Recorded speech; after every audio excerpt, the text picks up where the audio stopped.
Olha, imagina um cara olhar para qualquer poder e simplesmente copiá-lo, detonando geral, sem nem sentir. E olha, isso é só o começo, porque o que vem depois fica ainda mais insano. Se você tava procurando aquele manhwa para maratonar sem parar, pra você vir de uma vez, você achou. Nesse vídeo tem a parte 1, 2, 3 e 4. Bora pro vídeo. A nossa história começa com um enorme punho de criatura destruindo tudo ao seu redor, com uma força brutal. A criatura era um golem de pedra, travando uma batalha feroz contra os guerreiros que tiveram a coragem de entrar no seu covil, mesmo sendo uma dungeon de nível baixo. O cara que avançou primeiro não conseguiu nem arranhar o bicho. Aí o golem foi pra cima do próximo, enquanto o outro guerreiro gritava pra ele não tancar o golpe direto e ficar desviando do inimigo. Juntando forças, o grupo finalmente decidiu partir pro ataque. Um deles avançou rápido e acertou o golem com a espada, que era afiado o suficiente para riscar aquele corpo de pedra. Os guerreiros cercaram o monstro por todos os lados. O golem não teve tempo nem de se defender e só gritou de agonia. Só que isso o deixou ainda mais puto, e ele ativou um novo poder dentro de si. O grupo percebeu na hora que o golem tinha entrado no modo de fúria. Um deles gritou para todo mundo ficar na defensiva e mandou os magos finalizarem o bicho. Os magos prepararam seus cajados e começaram a concentrar energia para as magias. Nesse momento, um deles se virou pro jovem que estava parado atrás do grupo e pediu para ele despejar mana nele. Era o Sano Haruto, nosso protagonista, apelidado de Mana, um Hunter de level 29. Ele não perdeu tempo e atendeu ao pedido do cara. Em questão de segundos, já tinha mana suficiente nas mãos para transferir para o mago. O mago sentiu a energia explodir dentro dele e declarou que aquilo era mais que o suficiente para acabar com o grande golem. Enquanto isso, o golem parou de se segurar e foi partir para cima do grupo. Só que já era tarde demais. O mago tinha terminado a magia e estava pronto para finalizar o adversário sem dó. O golpe devastador literalmente despedaçou o golem em instantes, limpando a dungeon de uma vez. Depois de toda aquela luta, os guerreiros finalmente puderam sentar e respirar. O comandante se virou para o nosso prota e comentou que, como sempre, ele não tinha sido de grande ajuda, e pediu para o rapaz que pelo menos ajudar a separar o loot. Os outros guerreiros sabiam que Sano Haruto era um dealer, mas por algum motivo vivia sendo escalado para suporte, o que era bem estranho. O problema é que as habilidades do prota eram uma merda, e ele só conseguia gerar mana. Um dos caras que tava falando dele, pelas costas, pulou quando soube disso, achando que era literalmente a melhor habilidade do mundo. Os outros discordavam, magos e healer também conseguiam absorver mana, então ele era só útil em batalhas contra bosses. E era por isso que não conseguia passar do level 29, mesmo em 5 anos. O grupo todo ria, comentando em voz alta de propósito, para ele ouvir que até o Hunter mais fraco do mundo seria mais forte que um humano comum. O Prota estava claramente incomodado com aquilo, mas nem assim pensou em parar de entrar em dungeons. A cena então mudou para um arranha-céu. Era a sede da guilda Taiken. Haruto tinha acabado de receber uma notícia chocante. Ele, um Hunter, tinha sido transferido para o departamento de produção. O chefe explicou sem rodeios que nenhum outro Hunter queria ir com ele em dungeons. Faz sentido, afinal o cara ainda estava no level 29, sem acesso a dungeon solo e com uma única habilidade inútil na visão do mundo inteiro. Haruto achou completamente justo. A mana dele era útil para muita gente e ele estava pertinho do nível 30. Mas o chefe rebateu, healers e magos já têm absorção de mana, então na maioria das raids ele seria um peso morto. E o nível não mudaria isso. A guild simplesmente decidiu aproveitar os pontos fortes dele no departamento de produção de poções de mana. O Prota não estava nem um pouco animado com isso e perguntou o que aconteceria se ele recusasse. A resposta veio direta e crua. Ele não estava evoluindo, então estava fora da guild, na hora, sem discussão. O cara ficou sem chão, perdeu o emprego num piscar de olhos e agora vagava sem destino pela cidade. O que ninguém sabia é que ele nunca tinha contado para ninguém é que gerar e transferir mana não era sua habilidade principal. Haruto tinha outro poder, adquirido antes mesmo de se tornar um Hunter oficialmente. Ele conseguia copiar qualquer coisa. Bastava apertar alguns botões na janela do sistema. Ele estendeu a mão segurando um onigiri e esperou. Segundos depois, uma cobra perfeita apareceu na palma da mão. O problema, ao perceber o potencial da habilidade, ele logo descobriu o lado podre. Só ele tinha acesso às cópias. Assim que o objeto sai da mão dele, some como fumaça. Não dá para copiar dinheiro, não dá para revender equipamentos copiados e pior, havia restrição de nível para copiar itens. O apelido de mana que carregava, na verdade era só porque ele ficava copiando uma pequena quantidade de mana e repassando para os outros. Ele tinha tentado copiar habilidades do mesmo jeito e falhou. Aquilo deixava com raiva. Se conseguisse subir de nível e copiar bons equipamentos, mostraria do que era capaz. Foi então que uma notícia apareceu no celular. A espada longa do Dragon Kishi estava chegando no país para uma exposição. A espada tinha 2 slots de habilidade especial que aumentavam bastante a defesa, e era a única porque possuía level próprio. Ela mandava o level do usuário direto pro level 200. O Prota pensou na hora, perfeito para um Hunter, só que tinha um porém, exigia nível mínimo 30 para usar, e a espada estava com apenas 10% de durabilidade. Mas aí ele teve um estalo. Não precisava usar a espada, bastava tocar nela para copiá-la para sempre, sem se importar com a durabilidade. Era um plano perfeito. Alguns dias depois, Haruto voltou para a dungeon para se preparar. Era o covil da Grande Aranha, uma toca subterrânea não registrada na Associação de Hunters. O mago do grupo pediu mana, e ele cumpriu sua função de sempre, enquanto torcia internamente para finalmente chegar no nível 30. Usando a habilidade de cópia, reabasteceu os recursos do mago rapidinho. O cara sentiu a energia explodir nele e foi partir para cima de cada inimigo pela frente, com fogo. Naruto teve que se esforçar para não entrar no caminho do ataque. Era por isso que odiava magos de fogo em espaços fechados. Quem não odeia, né?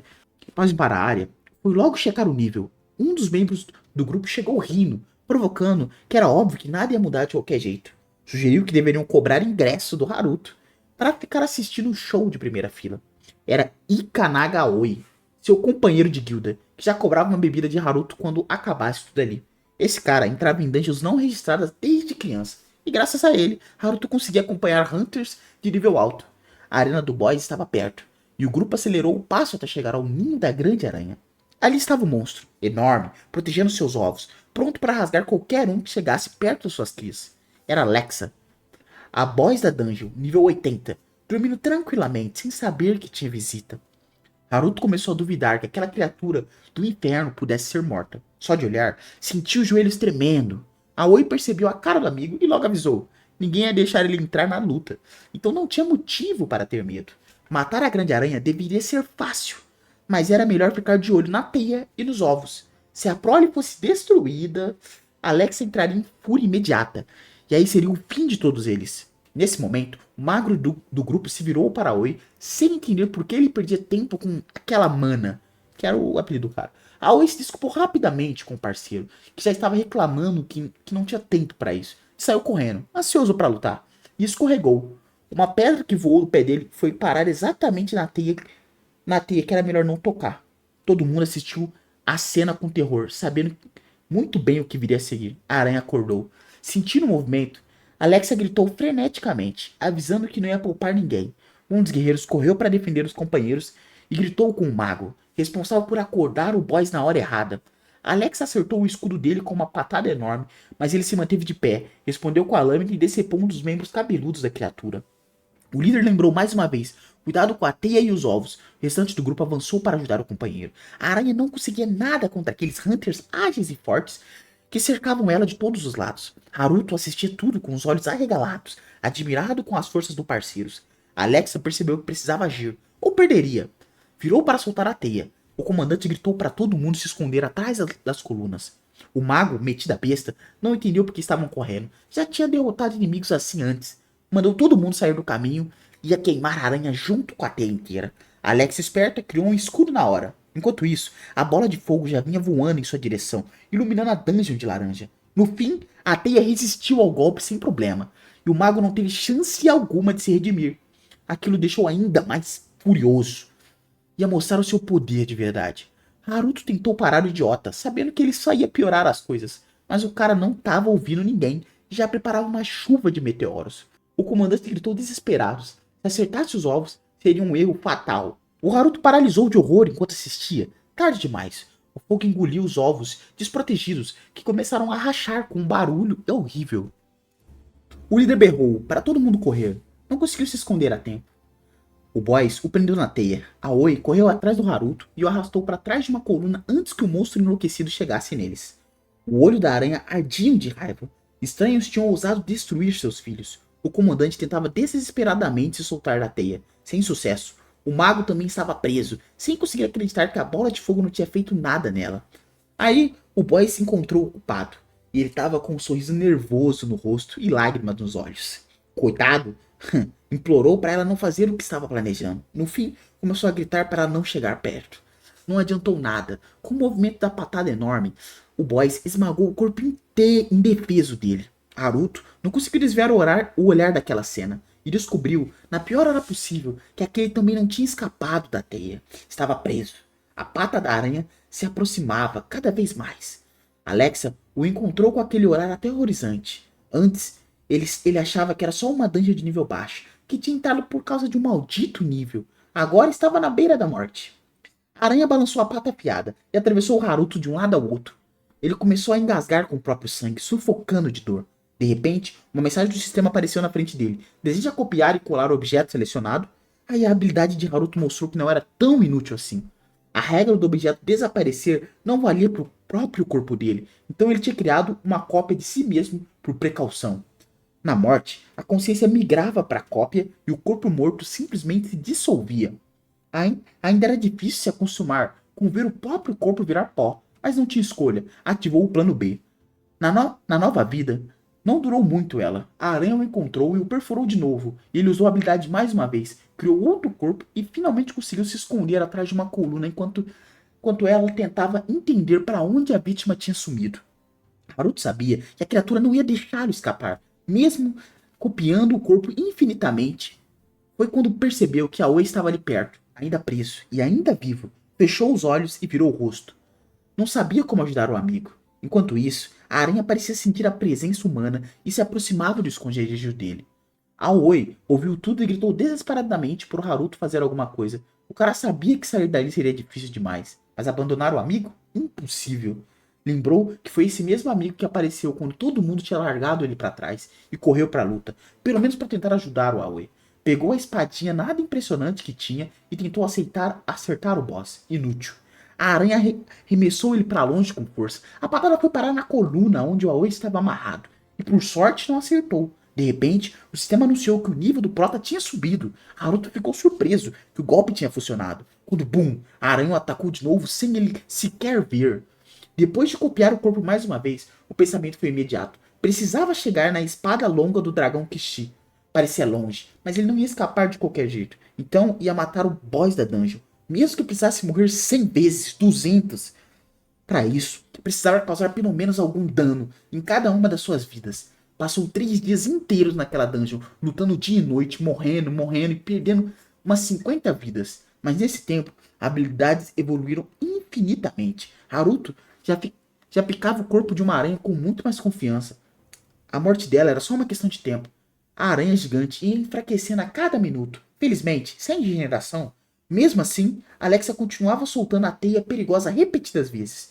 Os ataques eram rápidos e traiçoeiros, e ele tinha que se esforçar muito para não cair na armadilha.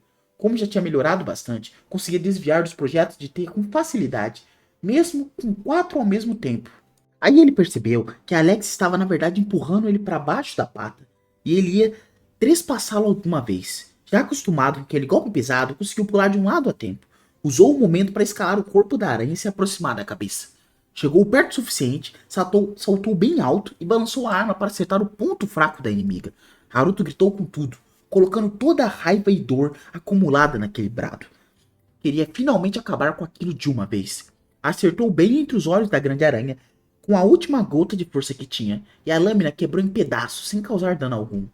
Só aí ele lembrou que tinha esquecido de copiar a espada. Caiu da altura sem arma nenhuma nas mãos. A aranha, agora com um olho a menos, gritou furiosa e foi atrás de Haruto. Ele sabia que não conseguia escapar. O monstro estava chegando rápido demais. De repente, Alexa parou. As pupilas dos seus olhos aterrorizantes estreitaram de dor súbita. O corpo começou a se rasgar por dentro. Ela esqueceu completamente de Haruto. E no fim, simplesmente se despedaçou, espalhando sangue para todo lado. O cara ficou deitado no chão por um tempo, apenas comemorando internamente que tinha conseguido. Depois de 56 mortes, o sistema notificou várias vezes que o nível do Hunter tinha subido pela vitória sobre Alexa. Veio também a recompensa por derrotar ela, a grande aranha. Haruto foi correndo resgatar a Oi e prometeu a melhor garrafa de uísque quando saíssem dali. Aí levou uma pancada forte no lado e caiu no chão, com a Oi nas costas. Olhou em volta e tentou entender quem tinha atacado. A aventura não tinha acabado. Os filhotes recém-nascidos da Grande Aranha estavam esperando por ele. Haruto sabia que conseguia lidar com esses inimigos. O problema era lutar protegendo a Oi e ao mesmo tempo seria complicado demais. Puxou o amigo para perto, tentando protegê-lo enquanto as aranhas fechavam o cerco. De repente, alguém interveio e cortou uma das aranhas ao meio. As outras já viraram a atenção para quem tinha ousado ir contra elas. Atacaram a garota que tinha chegado para ajudar os dois. Ela não tinha medo nenhum daqueles bichos. Usou o fogo do inferno contra eles. Era a magia mais poderosa de fogo. E havia apenas alguns poucos magos no mundo inteiro capazes de controlá-la. Haruto lembrou de apenas uma maga no Japão com essa habilidade. Era a Maga da Noite, usuária da Espada da Bruxa, quinta no ranking de hunters japoneses. Depois de limpar os monstros, ela se virou por Haruto e perguntou se eram os únicos sobreviventes. Ele, carregando a Oi nas costas, confirmou que infelizmente era isso. A maga olhou em volta e concluiu que todos os ovos tinham sido destruídos. Daí a fúria da aranha. O grupo de alto nível tinha sido completamente aniquilado. Ela olhou para Haruto com surpresa. Aquele jovem tinha conseguido derrotar a boss da dungeon e ainda salvar o companheiro, sendo claramente um hunter de nível baixo. A cena mudou para a sede da Associação dos Hunters do Japão. Naruto foi direto para a sala de interrogatório para explicar tudo. Ficou agradecendo sem parar a Hunter Nanise e ao responsável da dungeon por terem salvado eles. A própria Nanise não deu muita importância para ela. Era só trabalho.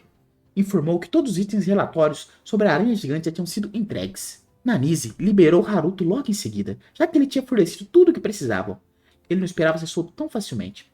Afinal, um grupo de aventureiros de alto nível tinha subornado para entrar numa dungeon não registrada e quase todos tinham morrido. A garota explicou.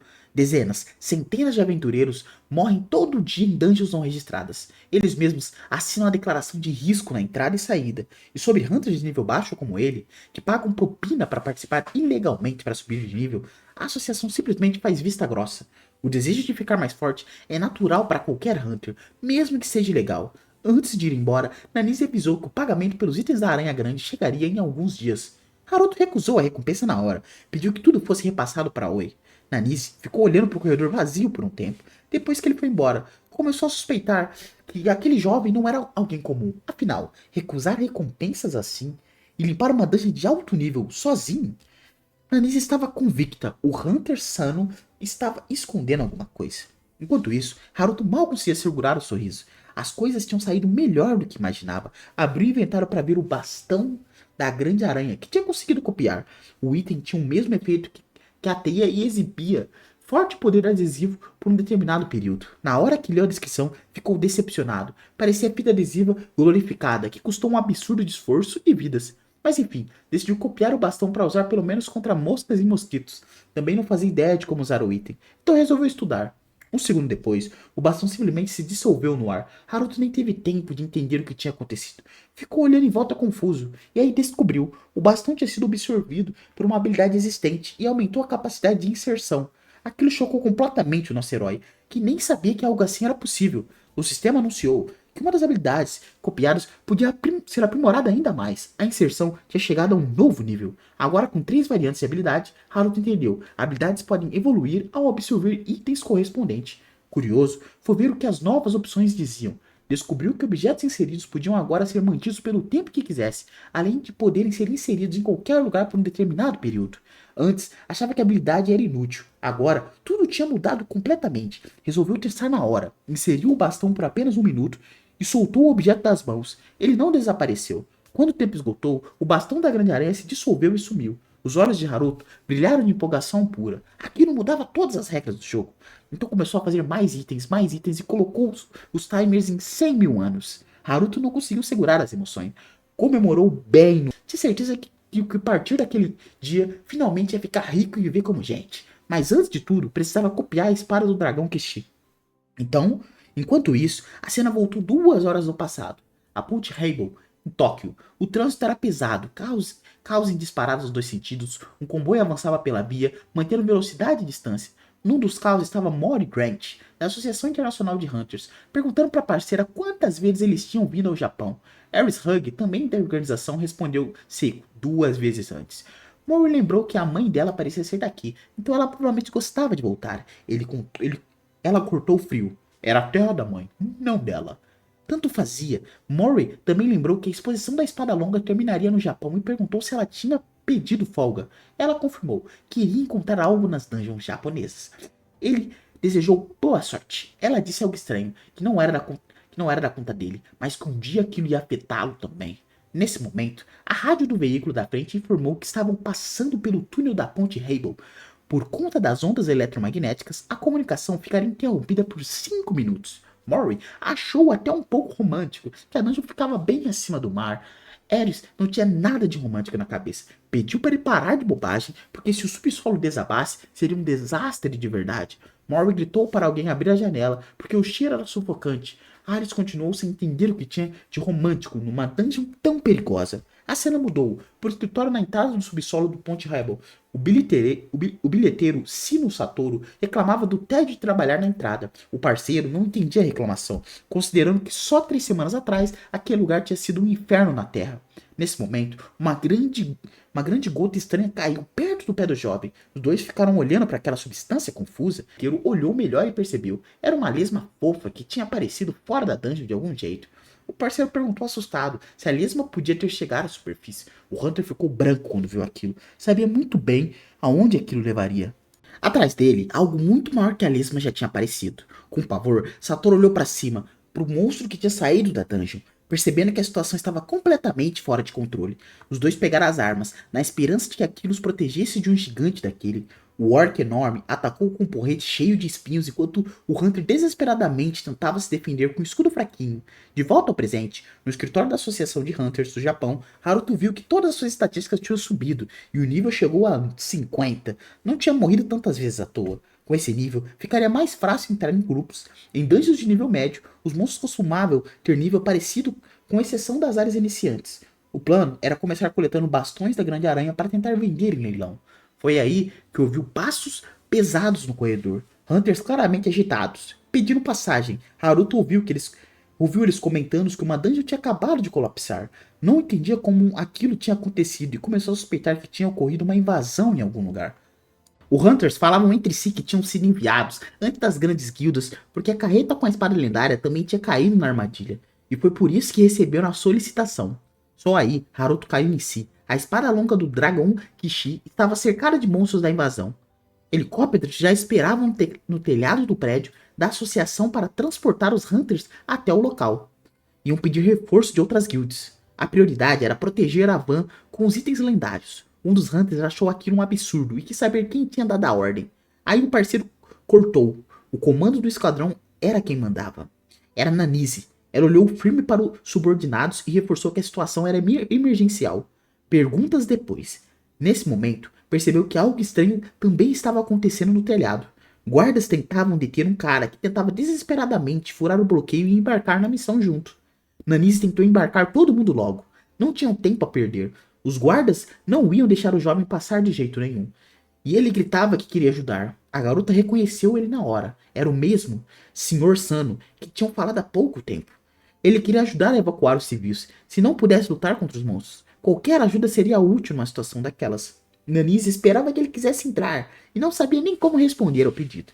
No fim, todo o time foi junto para o local da invasão. O comando elogiou Haruto por ter salvo os companheiros na dungeon do Grande Aranha e agora querer ajudar na evacuação. Haruto respondeu só com um sorriso forçado. Sabia muito bem que estava perseguindo seus próprios objetivos egoístas. Os outros não entendiam como aquilo podia estar acontecendo de novo. Fazia só 3 semanas que a invasão da Ponte Rainbow tinha sido fechada. O comandante explicou que no mundo deles, qualquer coisa podia acontecer. Inclusive, outra invasão subterrânea.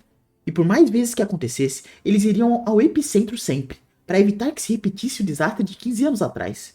Um silêncio pesado caiu sobre os Hunters. Eles entenderam o que Nanise estava falando. Haruto apertou os punhos de raiva. Lembrava daqueles eventos como se fosse ontem. Naquela época, houve invasões simultâneas de dungeons ao redor do mundo inteiro, causando um desastre internacional. Quando os monstros não são eliminados em número suficiente, a dungeon fica superlotada, colapsa e forma uma brecha, e os monstros irrompem para fora, atacando os civis inocentes. Foi nesse caos que os pais de Haruto morreram. Ele nunca tinha contado isso pra ninguém, e provavelmente ninguém acreditaria mesmo, mas naquela época, uma criatura sobrenatural de outra dimensão apareceu. Foi ela que deu ao jovem Haruto o que ele achava que era uma maldição. A criatura chamou de presente e estabeleceu um limite de 20 anos. Mas ele não sabia se era a duração do poder ou da vida dele. A ampulheta da maldição continuava contando. E isso o deixava nervoso. Tinha medo de que acontecesse de novo. Porque aquela criatura tinha aparecido após uma grande catástrofe.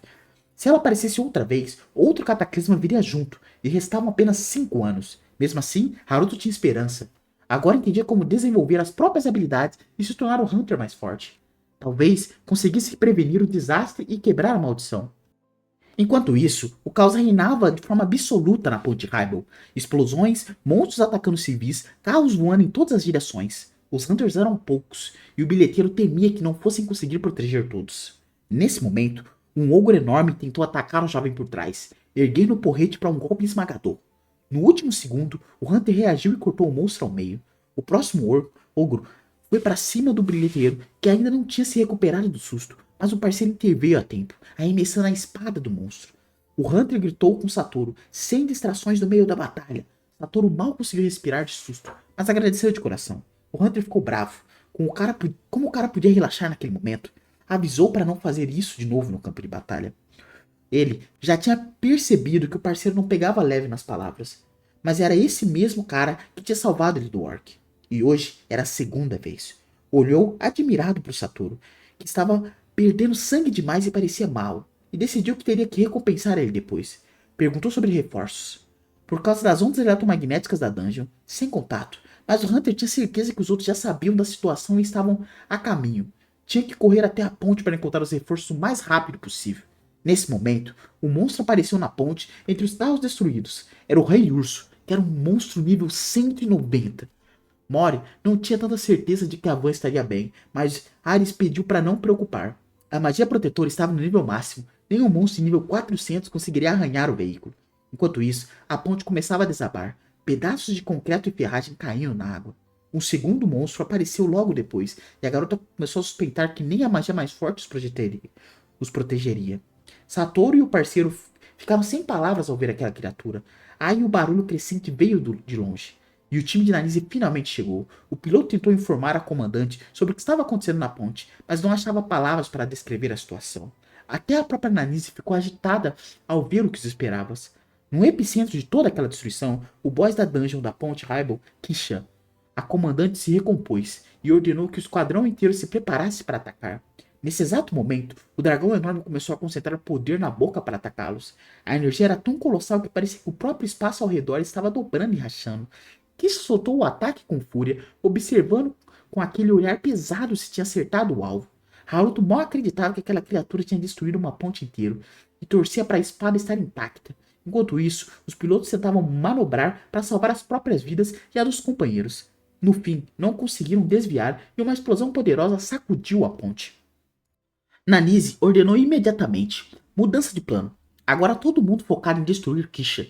Os outros Hunters conseguiram pular do helicóptero a tempo e estavam prontos para qualquer ordem. Nanise percebeu que o Sr. Sano tinha desaparecido. Nosso prota, né? Mas tinha certeza que ele estava bem. Tinha uma sensação de que aquele homem simplesmente não morreria fácil assim. Sem hesitar, decidiu usar o fogo do inferno contra o boss. Haruto tinha pousado com segurança usando a teia da grande aranha e assistia tudo de longe, pensando em copiar aquela habilidade depois. Mas não podia se distrair, tinha outra prioridade agora. Precisava encontrar a espada longa do dragão Kishi o mais rápido possível. Ao mesmo tempo, novos reforços chegavam à ponte. Com medo de entrar numa roubada se errasse um único passo. Era um bando de bandidos que tinham ficado de longe assistindo tudo. A operação quase tinha ido de água para baixo. Mas o líder decidiu esperar para ver como terminaria. Agora, aproveitar o caos, quando Anis e os outros ocupados poderiam pegar a espada sem problema. O líder dos bandidos ordenou silêncio. Nada de chamar a atenção dos monstros. Haruto avançava devagar em direção ao objetivo e via vários monstros mortos pelo caminho. Claramente, obras de Hunters, mas tinha um mau presságio. Sabia que essas criaturas costumavam agir em bando. Foi então que ouviu sons de lutas e gritos ali perto. Era o bilheteiro Satoru Senoda. O parceiro gritava para ele correr, mas Satoru não ia embora. O Hunter estava ferido demais para continuar lutando ao correr e pediu para o parceiro se salvar. Se ficasse, os dois estariam condenados. Haruto reconheceu. Eram os Hunters que controlavam a entrada da dungeon. Decidiu que não podia se distrair da missão. Aqueles caras iam ter que se virar. O Hunter começou a gritar com o jovem que ele não entendia. Quando esses cachorros de nível baixo se juntavam em bando, eram iguais a um monstro de nível alto. O som das garras raspando no asfalto crescia, e os monstros chegavam cada vez mais perto dos dois. Tinha lobos para todo lado, esperando o momento certo para atacar. O bilheteiro não ligava mais para a própria vida. O companheiro tinha levado todas aquelas feridas por causa dele. Não podia simplesmente abandoná-lo para ser devorado por lobos. Haruto parou na hora que ouviu aquilo. As memórias da dungeon da Grande Aranha voltaram de golpe. Quando tentou salvar Aoi, quando todo mundo o abandonava. Os lobos cercaram os hunters por todos os lados, esperando o momento para atacar junto. Um dos monstros saltou direto no bilheteiro, que ficou confuso por um segundo. O cara não era tão fraco assim. Conseguiu dar uma boa luta ao monstro. Só que outro bicho tentou atacar por trás ao mesmo tempo. Satoru estendeu o braço para bloquear a patada e espetou a espada direto no pescoço do lobo. Mais um derrubado. Enquanto puxava a espada do corpo do predador, outro do bando se jogou em cima dele. Satoru mal teve tempo de perceber que o monstro raivoso tinha voado na direção dele. Haruto interveio a tempo, jogando a criatura longe do jovem, confuso com o próprio corpo. A força do impacto foi tanta que o lobo só gemeu de dor. Aí Haruto se virou para o Satoru e perguntou se estava bem. O bilheteiro disse que sim, mas o pavor não saía do rosto. Via que ainda tinha um número absurdo de monstros à frente. Agradeceu ao herói, mas pediu para correr. Nem hunters de nível alto dariam conta de um bando daquele tamanho. Haruto não teve medo nenhum. Um sorriso safado apareceu no rosto dele. O bilheteiro não esperava aquela reação. Numa situação daquelas, quem é que fica sorrindo? Haruto foi mexer no inventário. As aranhas iam ter que esperar um pouquinho pelo leilão. Enquanto isso, os lobos monstruosos já avançavam com os dentes à mostra e uivos aterrorizantes, chegando cada vez mais perto de Haruto, que prestava zero atenção neles, pensando em como combinar o bastão da grande aranha com a habilidade. Tinha sempre curiosidade de saber como aquilo seria eficiente contra um grupo grande de monstros. O jovem ficou apavorado de verdade ao ver que o prota tinha em mente.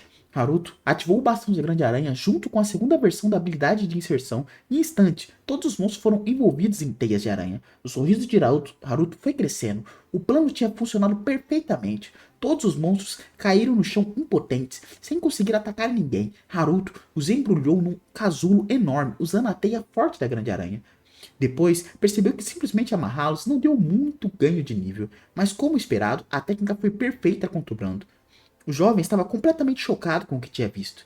Não sabia mais se aquela era uma habilidade normal ou algo de nível altíssimo. Satoru agradeceu a Haruto e perguntou se ele era o reforço da associação. Haruto confirmou que, afinal, tinha chegado no mesmo helicóptero de qualquer forma. O Hunter ferido, recuperando o fôlego, pediu para levar o jovem parceiro com ele. Satoru explodiu. Não ia abandonar o próprio salvador, nem que custasse a própria vida. Haruto assistiu aquele drama de lado, surpreso com aquela lealdade toda. Suspirou fundo. Naquela situação, os dois corriam perigo e não tinham muita escolha. Não podia simplesmente deixar esses Hunters para trás. Abriu o inventário e entregou uma poção para Satoru. O cara ficou surpreso quando viu o frasco. Sabia muito bem que era uma poção de nível médio. Perguntou chocado por que estava dando um item tão valioso assim. Haruto sorriu e explicou. Sem ajuda, o jovem não chegaria em casa. Precisava de um parceiro confiável ao lado. O bilheteiro olhou admirado para o herói, que tinha salvo os dois de forma tão nobre. Satoru agradeceu e pediu que guardasse bem o nome dele. Ia recompensá-lo de tudo no futuro. Haruto ia continuar em direção ao objetivo, mas parou de repente. Ele estava perdido. Perguntou para os caras que estavam ali onde estava a van da Associação Internacional de Hunters. O jovem ficou surpreso com a pergunta mais básica do mundo. Definitivamente não esperava encontrar um Hunter que não sabia se localizar.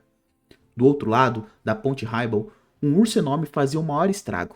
Ares Hurg aplicou as habilidades com maestria e o monstro caiu impotente no chão.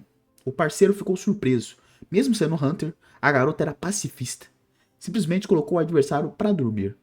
Nesse momento, um projétil incrivelmente rápido cortou o ar com um assobio muito forte. Murray Grant reagiu na hora, demonstrando reflexos afiados. Com um movimento certeiro, cortou o projétil ao meio em pleno voo. Desde o começo, ele já desconfiava que alguém aproveitaria o caos para roubar a espada. Mas não estava nem um pouco assustado. Longe de ser a primeira vez que alguém pensava nisso. Ares ficou tenso ao perceber com quem estavam lidando. O líder dos bandidos ficou impressionado com a intuição dos dois e quis ver do que eram capazes. Não esperou mais e avançou para atacar os guardas da espada. O primeiro bandido foi em cima de Murray Grant, que bloqueou o golpe relâmpago com maestria. Com um sorriso no rosto, o Hunter comentou que era melhor não subestimá-los. Os escoltas da arma lendária. Avisou que não era fácil se livrar deles. Os adversários tentaram recuar, e Murray foi em disparada atrás. Ares tentou parar o companheiro. Era arriscado demais. Segundos depois, o Hunter sentiu uma dor absurda que o forçou a parar. Toda aquela confiança foi por água abaixo. Caiu de joelhos, exausto e sangrando. A garota correu até ele antes de entender o que tinha acontecido. Ninguém o tinha atacado diretamente. Ares explicou. Os adversários tinham espalhado um veneno que causava dano e bloqueava a absorção de mana por um tempo. Se Murray continuasse lutando, ele morreria. O líder dos bandidos percebeu que ela era maga, com boa intuição de brinde. Comentou com total naturalidade que esse era o método de trabalho deles. Aerys não acreditava que alguém pudesse falar assim sobre usar veneno em pessoas, mesmo com a proibição da associação. No fim, decidiu usar habilidades e fazer os inimigos se arrependerem 1000 vezes. Os bandidos riram. Uma maga incapaz de usar mana? Fazer o quê? Um segundo depois, um deles perdeu a cabeça. Os outros imediatamente paravam de rir e olharam para o parceiro com medo. Um urso enorme se aproximou. Definitivamente mais perigoso que os guardas da espada lendária. Sem perder tempo, o rei urso se jogou sobre o grupo de bandidos confusos. Rosnou ameaçadoramente, avisando todo mundo das intenções dele, irradiando a aura mais aterrorizante possível. No fim, o monstro simplesmente transformou os bandidos numa bagunça sangrenta, antes que eles conseguissem resistir a tanto poder. Espalhou os corpos dos ladrões com todas as direções, com patadas violentas. Esmagou tudo sem piedade, sem deixar nenhuma esperança de salvação naquele massacre. Só o comandante conseguiu escapar, gritando palavrões na direção de Aerys, claramente a responsável por tudo. Só aí ele percebeu, o predador perigoso não tinha morrido. Estava apenas em sono profundo. O líder dos bandidos decidiu recuar. O esquadrão inteiro tinha sido destruído num piscar de olhos. Enquanto isso, o rei urso agora ia para cima de Morris e Aerys, que também não conseguiram se defender. Morris perguntou se a parceira conseguiria colocá-lo para dormir de novo. A garota lembrou que estava completamente sem absorção de mana. Morris riu. Tinha apostado no pacifismo dela. E a aposta tinha dado certo. Ela concordou, mas não achava que ele precisava morrer por causa disso. Aerys parou de perder tempo e se preparou para defender o companheiro do monstro. Colocou toda a força restante na magia para segurar o rei urso. O Morro ferido ficou apavorado quando viu o que ela ia fazer e tentou desesperadamente parar a parceira. Ela ignorou todos os avisos e correu em direção ao monstro. Logo, Aerys começou a engasgar com o sangue por causa dos efeitos do veneno que ainda não tinha dissipado.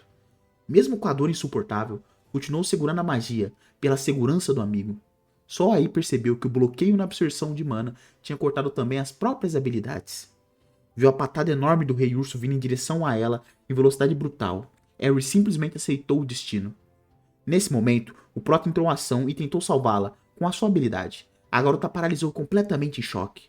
Não esperava que algo assim fosse possível. Do nada, jatos de teia apareceram voando em direção ao boss da dungeon. Começaram a prender as patas do urso, que não conseguiam mais alcançar o objetivo. A teia prendeu o monstro completamente, privando-o de qualquer capacidade de resistência.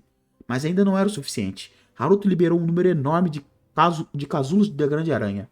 Num instante, o monstro furioso ficou completamente imobilizado pelos fios pegajosos, virando um pacote inofensivo. O Haruto se aproximou do monstro derrotado para ver os resultados do trabalho. Satoru ficou impressionado, embora o próprio Haruto não tivesse tanta certeza de se conseguiria derrotar e prender o rei urso daquele jeito. Depois de ver aquilo tudo, o jovem começou a chamar de o herói senpai, mesmo sendo praticamente da mesma idade. Nos olhos de Satoru havia devoção absoluta. Aquele cara e Sakabe tinham salvado a vida dele, mereciam todo o respeito. O nosso prota se virou para os escoltas da espada e perguntou se estavam bem. Aerys ficou tão em choque que o Salvador tinha aparecido do nada que nem soube como responder. O parceiro, por outro lado, ficou na defensiva. Achou que o grupo de Haruto também tinha vindo atrás da espada. Haruto tentou acalmar Moro e explicou que tinha vindo proteger a arma lendária. O Hunter rebateu. Tinham acabado de ser atacados por um grupo de ladrões. Por que deveriam confiar em mais um grupo de estranhos? Haruto entendeu que a situação estava tensa. Concluiu que aqueles corpos eram um dos bandidos que tinham tentado pegar a espada longa e morridos nas mãos do rei urso. Ficou um pouco preocupado, sem saber o que fazer. E Murray já parecia prestes a atacar o grupo de Haruto. Satoru ficou uma fera, tratando o próprio Salvador assim? Mostrou o crachá confirmando que pertencia à associação japonesa. Haruto ficou aliviado que o jovem tivesse aparecido no momento certo, possivelmente salvando a vida deles. Um sorriso logo se abriu no rosto de Haruto. Com o assunto quase resolvido, achou rapidamente várias poções restauradoras no inventário e as deu a Aerys e Morris, conquistando a confiança dos dois de vez. O jovem ia fazer absolutamente tudo para conseguir a espada do dragão Kishi. Sabia que aquele investimento valeria muito a pena. Os escoltas ainda ficaram na defensiva, sem entender de onde vinha tanta generosidade. Aerys estava um pouco confusa. Aquilo tudo parecia estranho. Olhou apreensiva para o rei urso, imobilizado, deitado quase aos pés dela. O barulho potente de hélices cortou o silêncio. Helicópteros apareceram no céu acima dos heróis com reforços. Sakabe logo concluiu que a cavalaria finalmente tinha chegado. Satoru ficou aliviado que seriam resgatados. Mesmo assim, o Hunter sentiu uma ansiedade inexplicável. Começou a suspeitar que as pessoas que tinham chegado nos helicópteros estavam atrás dos objetivos próprios. Enquanto isso, Nanise, bem no centro da batalha, ordenou que todos parassem de atacar. Kisha tinha entrado na terceira fase e parecia atacar em todas as direções. A guilda de suporte já tinha chegado. Ela ia ganhar tempo até a evacuação dos civis ser concluída. Nesse momento, alguém se dirigiu à comandante perguntando se ela realmente achava que aquilo seria o suficiente para parar a invasão da dungeon. Nanise reconheceu a voz imediatamente. Era Shirozaki Masado, mago negro de nível 5003 e líder da Guilda do Futuro. A garota ficou levemente desconcertada com o encontro inesperado e perguntou o que o conhecido estava fazendo ali. Com um sorriso malandro no rosto, o Hunter perguntou o que a pergunta queria dizer. Nanise, observando as ações do mago, começou a suspeitar que ele ia fazer, e ficou ainda mais preocupada. Mas Masad já tinha criado um enorme selo mágico ao redor de Kisha. A garota tentou desesperadamente parar o cara. Era óbvio que se ele não conseguisse derrotar o monstro com aquela magia, tudo ficaria ainda pior. O Hunter achou que a preocupação com detalhes menores não levaria a nada, e lembrou como tinha selado a dungeon da Ponte Rainbow da última vez. Naquela época, Nanise e a associação tinham feito quase tudo sozinhos. Dessa vez, ele não ia ficar de fora. No fim, Masado usou o raio negro contra o dragão. O comandante gritou para todo mundo correr dali. Os outros Hunters reagiram no último segundo à força que rasgava o chão embaixo dos pés. Kisha finalmente perdeu a consciência e desabou sobre a ponte Rainbow. A ponte se partiu em dois, com um abismo largo no meio. Poucos conseguiram se agarrar nos escombros e se penduraram na beira do precipício. O Prota também se salvou, usando mais uma vez os casulos da Grande Aranha. Depois, com o coração na garganta, se virou para a beira do abismo para avaliar o estrago. Haruto tinha usado a teia para salvar todos os seus amigos, e também conseguiu segurar o caminhão importantíssimo com a espada lendária. Naquele momento, ouviu sons estranhos atrás dele. Virou imediatamente. Ali estava a boca enorme e perigosa de Kisha, que ainda não tinha tentado matá-lo. O nosso prota ia gritar de medo, mas tampou a própria boca com as mãos para não acordar o monstro. Masaru desceu até ali e ficou surpreso que alguém mais tivesse sobrevivido. Tinha certeza que Haruto era um Hunter de nível baixo, e ficou impressionado com o truque. Olhando com atenção, Haruto notou um símbolo na roupa do mago que tinha visto em algum lugar antes. Era a terceira guild mais poderosa do país. O Prota entendeu que era a equipe de suporte. Perguntou por que Masaru estava ocupado resgatando cidadãos e destruindo monstros, que deveriam ser a prioridade dele. Parecia que esse tipo de coisa não interessava nem um pouco o mago de alto nível. Só pensava no próprio umbigo. Masaru comentou com indiferença que parecia que os civis já tinham sido evacuados, mas que já tinham ouvido um monstro além do Kisha. Aí notou o Rei Urso, ainda vivo dentro daquele casulo. Tocou o material que o Haruto tinha usado com interesse. Jamais imaginou que a teia da Grande Areia poderia ser usado daquele jeito. Com um único gesto de pulso, Masaru cortou todos aqueles fios existentes, e junto com eles, despedaçou o próprio monstro que não podia fazer nada, pois estava preso na teia. Haruto ficou completamente sem palavras ao ver aquele homem arrancar o urso da teia e transformá-lo em picadinho com um estalar de dedos.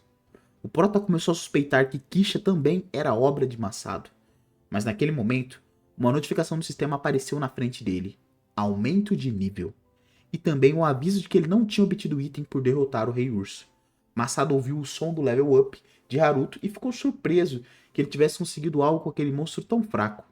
Percebeu que parecia ter roubado as recompensas do herói sem querer ao desferir o golpe final. No fim, deu ao jovem as garras do urso. O material não fazia falta para ele mesmo. Nossa prota ficou secando o mago com o olhar o tempo todo. Não gostava nem um pouco de ser tratado assim. Ia falar com aquele atrevido no tom que merecia, quando alguém o interrompeu. Era Nanise, muito preocupada com a condição do rapaz. Pulou para trás na hora, quando viu que o velho conhecido estava ali. Soltou um suspiro pesado.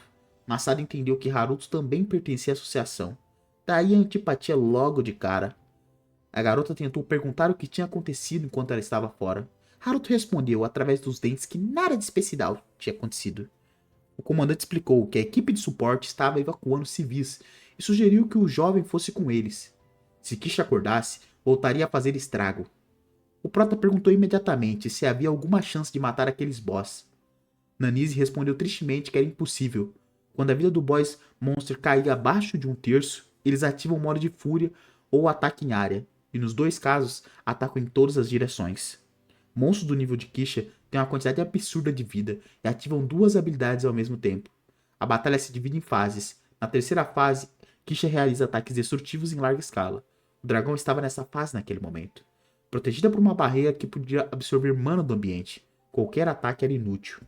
Um segundo depois, Kisha abriu os olhos aterrorizantes e olhou direto para os Hunters ao lado. Nanise ficou tensa. O monstro acordara antes do esperado. Massalo, por outro lado, achou ótimo. Ia transformar o boss num monte de loot antes que começassem os ataques em massas. A garota se virou pro herói e disse que ele provavelmente conseguiria sair vivo dessa também. O mago, porém, não tinha tanta fé. A taxa de mortalidade de Hunters de baixo ranking era maior que a de acidentes de trânsito. No fim, ele e Nanise avançaram para destruir Kisha. Haruto não ficou parado. Apertou com a força as garras do Rei Urso nas mãos. Não era essa a intenção inicial, mas agora queria tentar matar o dragão primeiro. Estava com muita raiva do comportamento do mago, que tinha passado dos limites. Para começar, levou todos os companheiros até a ponte. Satoru não parava de se maravilhar que Haruto tinha salvado a vida dele mais uma vez. Ares ficou na dela, sempre quietinha como sempre, observando com interesse a teia que tinha conseguido segurar todos eles. O Haruto se virou para ela e Mori e disse que tinha um pedido. Kisha tinha entrado na terceira fase e em breve começaria a enlouquecer. Com os ataques em área do monstro, não sobraria nada em pé, e nessa situação seria muito difícil encontrar a Van com a espada lendária. Com confiança na voz, Haruto declarou que precisava matar a Kisha. E para isso, precisava da espada longa do dragão Kishi. Prometeu devolver a arma após a vitória. O comboio começou a pensar. Moro não acreditava que o jovem tivesse força suficiente para derrotar um dragão inteiro. E mesmo com toda a ajuda recebida, não ia acreditar. O menino ficou preocupado. Nesse ritmo, a espada seria perdida para sempre. Ares explicou que era impossível remover o selo do caminhão, exigia uma quantidade enorme de mana, e o veneno dos ladrões impedia que eles a absorvessem. O parceiro ficou surpreso com a explicação. Era óbvio que a garota não era contra ajudar o herói. Haruto perguntou por que não tinha dito antes que esse era o único problema. Com um sorriso, explicou que era um portador de mana e conseguia gerar mana de forma infinita. De repente, Ares sentiu uma enorme onda de energia e imediatamente conseguiu usar as magias. Em segundos, tinha força suficiente para desbloquear o caminhão com armas. O nosso prota pulou para baixo para pegar a tão esperada espada longa e prometeu mais uma vez cumprir a sua palavra. Moro ainda não entendia por que Ares fez aquilo. Não podia saber se o cara estava tramando algo ruim. A garota achou que estava tudo bem. O jovem tinha amarrado o Rei Urso sem matá-lo, o que ia de acordo com os princípios dela. Enquanto isso, Haruto já estava perto do caminhão e entrou rapidamente.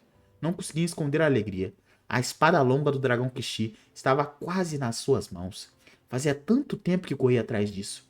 Naquele momento, o líder dos bandidos apareceu de repente atrás da jovem. Achava que a operação tinha quase afundado, mas resolveu ficar de longe, assistindo para ver como isso terminaria. Um segundo depois, o bandido sacou a espada e ia espetar o Haruto desprevenido. O Haruto não teve tempo de reagir. A espada afiada atravessou o corpo dele. Satoru e Masato ficaram em choque com o que tinha acontecido com o amigo. Mori e Ares também não esperavam aquela virada. O bandido, ainda sem saber das habilidades do prota, foi rapidamente para o interior do caminhão. Antes, não conseguiria nem imaginar conseguir aquela espada desse jeito. Só que a morte do dono quebrou a teia grande aranha. O bandido sentiu um puxão brusco para baixo. Um momento depois, o pesado caminhão se soltou da beirada do precipício e despencou nas ondas furiosas do mar, arrastando o criminoso preso lá dentro. A água invadiu o interior instantaneamente e o caminhão pesado afundou rapidamente para as profundezas escuras.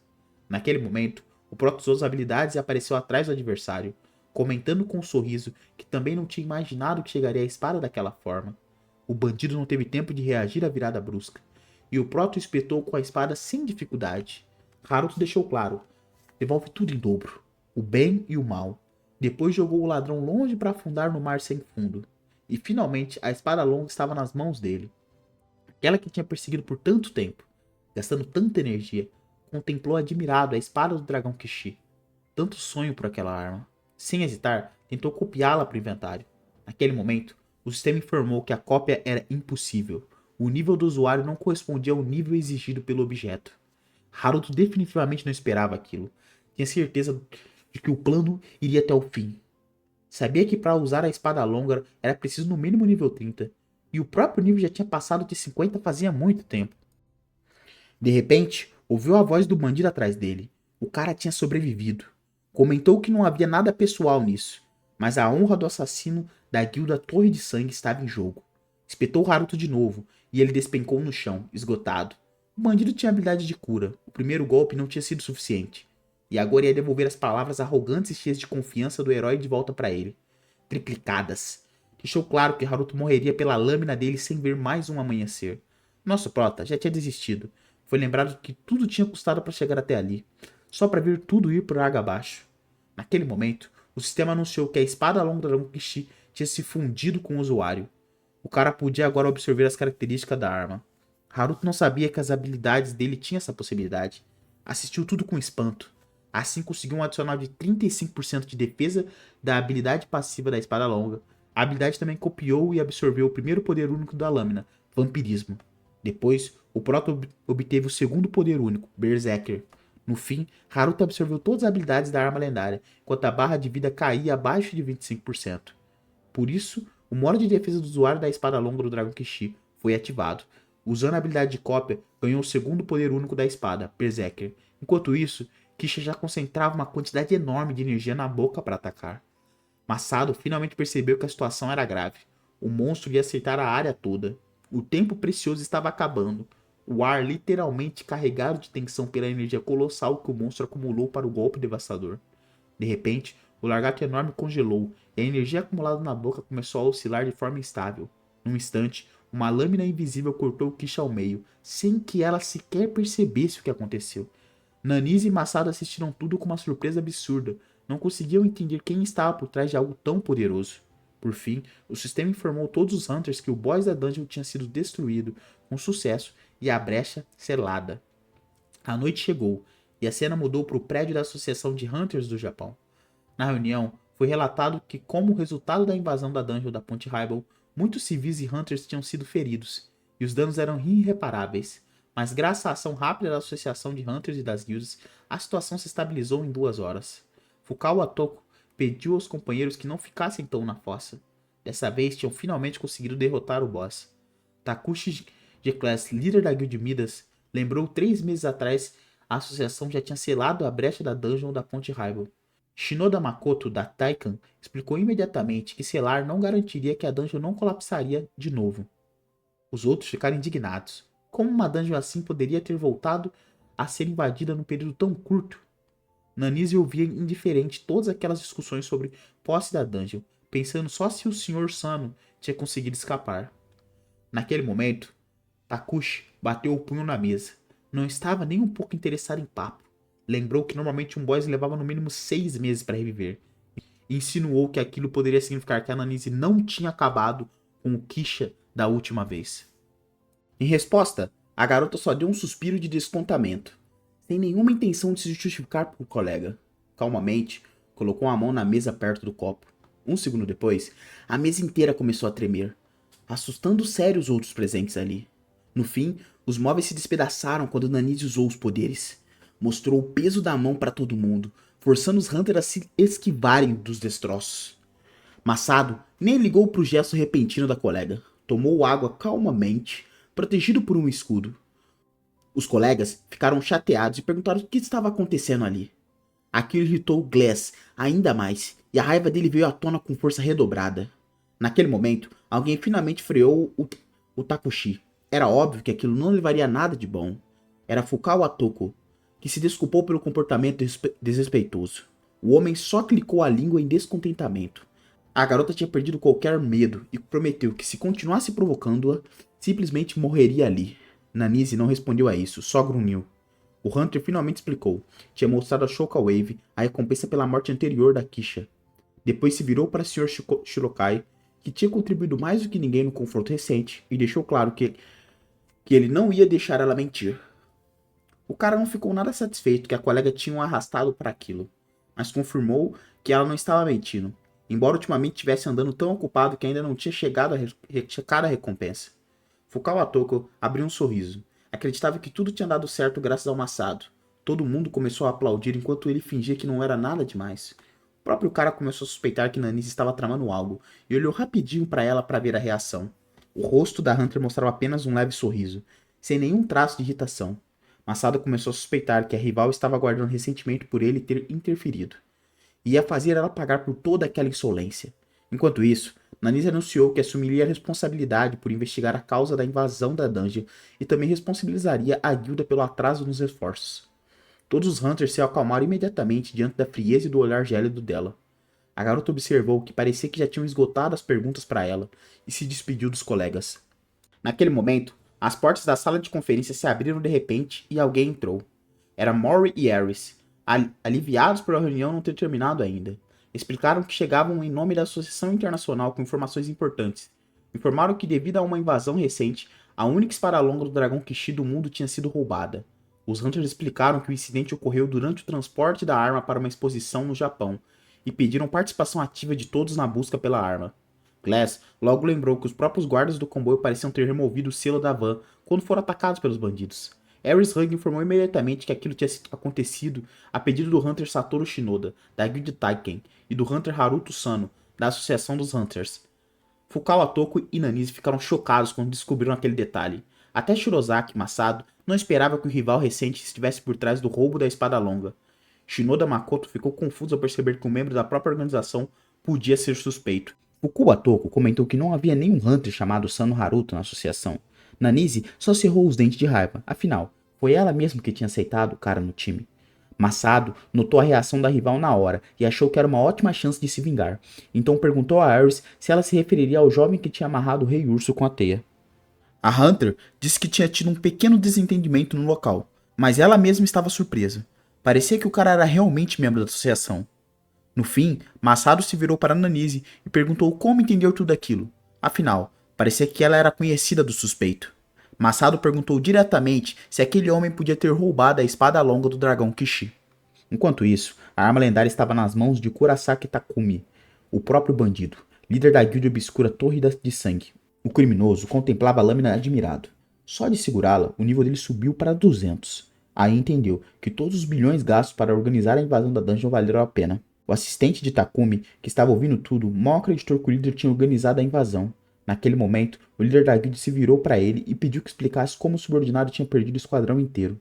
O cara começou a se desculpar em prantos pro chefe e explicou que um cara estranho apareceu do nada e que certamente já estava morto. Kurasaki Takumi olhou bem fundo nos olhos do cara para ver se estava dizendo a verdade. No fim, anunciou que a parte de todo o esquadrão agora iria para o comandante. Os cadáveres definitivamente não precisavam de dinheiro. O bandido pulou em cima do dinheiro e concluiu que a missão tinha sido concluída. De repente, o líder da guild falou seriamente que o subordinado tinha falhado na missão.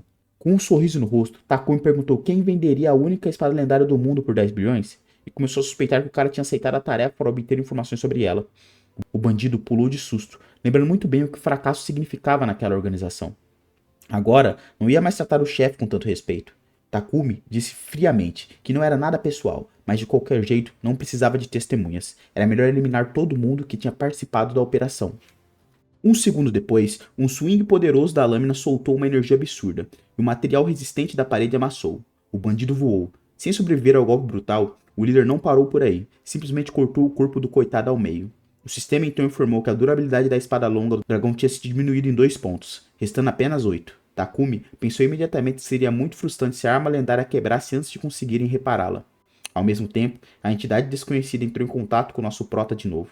Disse que tinha dado um presente ao menino. Com um grito, Haruto acordou de um sonho onde uma ampulheta fantasmagórica contava o tempo implacavelmente. Sentiu a marca no pescoço começar a queimar e latir, reagindo imediatamente à presença do dono. Apertou o ponto dolorido e entendeu que a ampulheta tinha dado mais um passo. Satoru, que também estava no hospital, ficou imensamente aliviado ao ver o Haruto recuperar a consciência. Tinha medo de que ele nunca mais acordasse. O jovem contou que quando o herói foi ferido, um pilar de luz deslumbrante explodiu do mar. Sakabe, deixado no mesmo quarto, ficou surpreso ao perceber que os parceiros tinham estado no epicentro da invasão da dungeon da Ponte Raibel. Enquanto isso, o prota já tinha forças para sair da cama. Satoru contava animadamente todos os eventos do dia enquanto Haruto segurava a cabeça de dor, literalmente inchando com a energia do novo poder. Sakabe então contou ao herói que foi aquele jovem que tinha salvado a vida dele. Haruto perguntou como. Acontece que o jovem achou que era obrigação dele alertar tanto a Taiken quanto a associação. Deram trabalho, mas no fim, os caras encontraram o Haruto desaparecido na costa. Ouvindo aquilo, o nosso prata não entendia como um controlador de subterrâneo tinha conseguido fazer a guilda e a associação agirem. Aí o cara percebeu que o líder da Taiken era Shinoda Makoto, e o nome do companheiro era Shinoda Satoru, o que dificilmente era uma coincidência. No fim, Satoru achou tudo aquilo uma loucura total, coisa de série da TV. Enquanto isso, os eventos foram para o escritório do presidente da associação de Hunters, onde uma pequena reunião acontecia. Nanise relatou que o Hunter Sano tinha de fato sido morto. Os escoltas tinham visto a morte dele com os próprios olhos. Mori percebeu que a comandante não parecia nem um pouco surpresa com aquilo. Achou a reação estranha. A garota colocou calmamente a xícara na mesa e explicou que o trabalho de um Hunter sempre vinha com riscos. Aquelas palavras chocaram o jovem. Não conseguia levar a morte de alguém tão de boa. Fukawa Toko, que já tinha visto a carta oficial dos Hunters estrangeiros pedindo cooperação, disse que fariam tudo o que fosse possível para ajudar na busca pela espada lendária. Ouvindo aquilo, Ares imediatamente pediu vários Hunters de nível alto, porque já sabia onde a espada estava. O presidente da associação esperava algo assim, mas ficou surpreso que já tinham determinado a localização, achando que tinham usado magia para rastreá-la. A espada longa do dragão não era um item pessoal, mas tinha runas gravadas que permitiam avaliar o nível do portador. Então, Ares havia sentido a gravura e rastreado a espada. Nanise então entendeu por que tinham deixado o Sr. Sano usar a arma lendária. Ninguém tinha mencionado antes a marca especial. A garota também disse que antes da arma ser roubada, a durabilidade estava por volta de 10. Alguém a usou, então havia a possibilidade da lâmina desaparecer muito em breve. Acabou que Nanise sabia que no passado a mesma pista tinha sido usada para encontrar a mãe de Ares, que tinha desaparecido no incidente 15 anos atrás. Ficaram surpresos ao perceber que o colega sabia disso. A garota explicou que não era iniciante. A associação sabia faz tempo que a espada roubada era uma relíquia da mãe do Hunter. Naquele momento, Ares se levantou de supetão, enquanto Mori observava a parceira surpresa. Ela pediu novamente a Nanise que a ajudasse a recuperar a relíquia da mãe. Depois do encontro com os dois, Nanise ainda não conseguia livrar as sensações de que Ares e Mori estavam escondendo algo. A história do Sr. Sano também deixava ela desconfiada. Não acreditava que aquele cara tivesse morrido no incidente. Enquanto caminhava pelo corredor vazio, alguém correu até ela e a chamou. Era Shinoda Makoto, que percebeu que o colega parecia perturbado, achando que algo tinha acontecido ou que ela estava sobrecarregada de trabalho de novo. Nanise disse que estava bem e perguntou se ele tinha algum assunto. O líder da guild queria pedir para ela voltar para Taiken. Ela suspirou fundo e lembrou que a quantidade de dungeons tinha aumentado ultimamente. Não concordava de jeito nenhum que, num momento assim, guildas grandes como Taiken, em vez de limpar as dungeons, ficavam jogando o jogo do capitalismo, só pensando em lucro e preço de ações na bolsa. A garota também deixou claro que Makoto teria problemas sérios se ficasse provado que a brecha era resultado da negligência da guild dele. Acontece que o homem era o pai de Nanise, que não tinha nenhuma intenção de largar os assuntos da associação que precisavam da atenção dela. O líder da guild riu, tentando aliviar a tensão, e explicou que tinha falado mais do que deveria. Queria falar de outra coisa. Makoto sugeriu que a filha visitasse o hospital central de Hunters antes de sair. A noite chegou e a garota resolveu ouvir o pai. Foi até o hospital. Enquanto isso, o prota que estava por lá, por acaso, subiu para o telhado e examinou as estatísticas depois de absorver todos os buffs da espada longa. Haruto pensou que talvez fosse até melhor assim. Ainda não sabia como sairia para caçar com uma arma lendária que certamente chamaria a atenção de todo mundo. Depois, decidiu olhar melhor a habilidade de Berserker. Dobrava todas as estatísticas e o nível do usuário por 1 minuto caso a vida caísse ao mínimo. Prota lembrou que logo antes de morrer tinha se transformado em Berserker, o que causou uma dor terrível, mas foi graças a isso que conseguiu despedaçar Kisha, cujo nível ultrapassava 400. Haruto também conseguiu absorver a onda de choque de Kisha na habilidade de cópia, o que aumentou mais uma vez o nível da habilidade. No fim, as recompensas se transformaram em vibração interna e oscilação interna, e a teia da grande aranha subiu para o 2º nível. Agora, quando o personagem principal usava a teia, poder único e vampirismo eram ativados simultaneamente. Só que Haruto ainda não conseguia chegar à superfície, e afundou nas profundezas turvas do mar. Quando o menino voltou para o quarto do hospital, mal conseguia conter as emoções. A habilidade de cópia tinha evoluído, e agora podia absorver e até fundir habilidades. Visto de fora, parecia que ele tinha surtado. Os outros pacientes ficaram com medo, e mães esconderam os filhos. O prota estava radiante com sucesso. Agora o plano era encontrar quem tinha lhe ferido e recuperar a espada lendária. Quando chegou no andar que precisava, ouviu uma voz conhecida nas proximidades. Era Nanise, gritando com alguém, irritada porque a pessoa não tinha fugido quando a situação ficou perigosa demais. Haruto não imaginava que a garota pudesse ser tão durona. Ficou com pena de quem estava na linha de fogo. Era Satoru, tentando provar que a culpa era da irmã, por não ter conseguido selar a dungeon completamente. O prota ficou em choque ao descobrir que os dois eram irmãos. Só aí percebeu que os dois tinham o sobrenome Shinoda, mas a memória voltou na hora. Sakabe comentando como tanto a guilda quanto a associação tinha dado trabalho. Antes, o cara tinha achado coincidência, agora ficou claro que não era. Naquele momento, Haruto viu que Nanise já tinha descoberto que ele estava bem e estava tentando localizar onde ele estava. Ficou apavorado. Começou a imaginar que tinham descoberto que ele tinha se passado por membro da associação para roubar a espada. Entendeu que não podia ser encontrado. Precisava chegar até a lâmina lendária antes de qualquer coisa. Saiu correndo o mais rápido que conseguia. Aí bateu de frente de uma figura enorme. Era também um conhecido, que só confirmou que Haruto tinha sobrevivido ao confronto com Kisha. Na frente dele estava um Mori furioso, convicto de que o herói era um ladrão de espadas lendárias. O Prota não esperava ser pego tão rápido. O Hunter o agarrou com força para dar uma lição por ter roubado a espada longa. Socou o Haruto com tudo e queria saber onde estava a espada, ameaçando esmagá-lo contra a parede se não falasse. O menino reuniu as forças e pediu para Amor parar e tentou explicar que era tudo mal entendido. O Hunter não queria saber de nada. E não entendia o que o Prota estava falando. Estava aparentemente perfeito de saúde, o que só fazia o guarda suspeitar ainda mais de que ele era o cúmplice do Takumi. O Prota percebeu que o cara nem estava ouvindo. A situação estava feia. Moro já não enxergava nada à frente. Sacou a lâmina para desferir um golpe fatal no vigarista. Aí Ares interveio no bate-boca, sem entender por que o parceiro tinha sacado a arma dentro de um hospital. Um cara prometeu que não usaria a habilidade, só queria fazer o mentiroso pagar, senão não conseguiria se acalmar. Haruto entendeu que não tinha escolha, era a hora do último recurso. Ele decidiu usar a habilidade chamada Vibração Interna. O poder incrível de Haruto literalmente pulverizou a lâmina do adversário em pó e fragmentos de aço, transformando um ataque perigoso de Mori numa estocada inútil. O Hunter não esperava aquela virada. Abriu a mão e a lâmina caiu no chão. Nanise e Satoru assistiram chocados do lado de fora. Não esperavam que o parceiro fosse capaz de algo assim. A garota reconheceu imediatamente. Aquela técnica era parecida demais com a onda de choque do Kisha. Não entendia como Sano Haruto tinha aprendido aquilo. Além disso, sentiu que a aura do jovem tinha mudado bastante por algum motivo desconhecido. A cena mudou para uma casa de shows lotada. Garotas fofas se apresentavam no palco, roubando a atenção de todo mundo. O barulho ensurdecedor de milhares de vozes se misturava com palmas estrondosas quando as idols apareceram nos holofotes do palco principal. As garotas davam tudo de si para agradar os fãs. Após o show, Arita Sara, uma das membros do grupo, entrou rapidinho no carro. As companheiras se despediram sorrindo e elogiaram o trabalho dela. Sara saiu na direção dela enquanto os outros foram juntas. As meninas ficaram comentando que a amiga devia ter pais ricos, pois andava num carro daqueles. Uma delas disse que também queria um esportivo tão bonito assim. Enquanto isso, Sara dobrou numa esquina e deu de cara com uma SUV na frente. Não esperava aquilo, ficou confusa, com medo de bater. No último segundo, conseguiu desviar. Alcançou o motorista e xingou, perguntando quem tinha ensinado aquele idiota a dirigir daquele jeito. O motorista não esperou e saiu do carro para encarar. Era Kurosaki Takumi, trazendo consigo uma maleta enorme onde a espada lendária estava guardada. A garota ficou em silêncio na hora, toda tensa ao ver quem estava no volante da SUV. O bandido se aproximou do carro esportivo dela e colocou a maleta direta no capô. Aconteceu que ele conhecia a garota. Perguntou se ela já tinha terminado a apresentação. O homem tinha vindo porque era a hora de Sara descer para a dungeon. Deixou claro que ela precisava fazer aquilo para recuperar tudo, se ainda quisesse recuperar, claro. Enquanto isso, nossos heróis tinham chegado ao lugar onde a espada longa do dragão tinha sido usada pela última vez. Nanise comentou que não havia nenhum rastro, tinham chegado tarde demais. Entendeu que agora só precisavam esperar a espada ser usada novamente. Ares e Haruto começaram a pensar o que fazer numa situação dessas. Era óbvio que o tempo estava curto. O protagonista então lembrou da Torre de Sangue, mencionada pelo vigarista que tinha tentado matá-lo.